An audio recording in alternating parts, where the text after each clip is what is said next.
I listen to a podcast that interviews psychologists about their latest research into human behavior. And a recent episode was about uncertainty or acting with uncertainty. A word for that is ambivalence. And the research shows most of us would rather work with a person who acts and speaks with certainty over a person who acts and speaks with ambivalence. The person who acts and speaks with certainty can look strong and well-educated, while the person who acts and speaks with uncertainty, weighing various possible outcomes, can look weak or uneducated.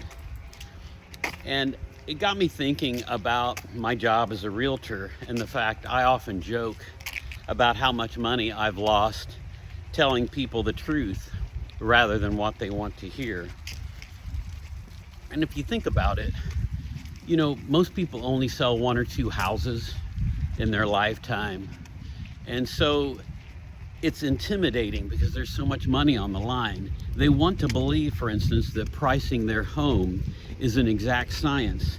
But I always tell people the truth, that it's a process of educated guesses. So there are times in my career where I've lost out to realtors who show up at their listing presentation with a colorful PowerPoint presentation filled with spreadsheets that offer certainty where no certainty actually exists. Right now there's a lot of technology out there that can make a realtor look smarter than they are. But this bias for certainty, as understandable as it is, actually comes with dangers. And the danger is that the research shows that people that pursue an endeavor with certainty are less likely to shift gears when they hit roadblocks. And a person that starts an endeavor understanding the various possible outcomes is more creative in solving problems when they appear.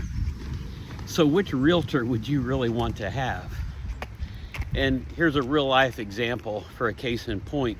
Some years back, I was interviewed with two other realtors to list a house.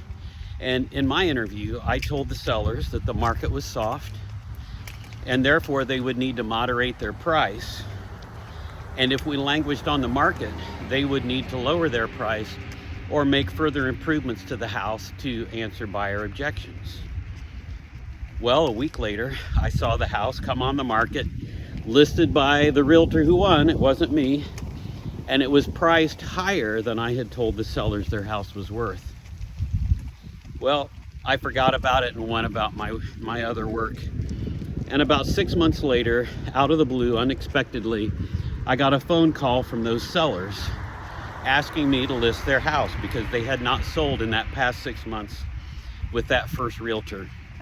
And I asked them point blank, "Why did you call me this time?" And they replied, "We've learned in the last 6 months that you were the only realtor who told us the truth."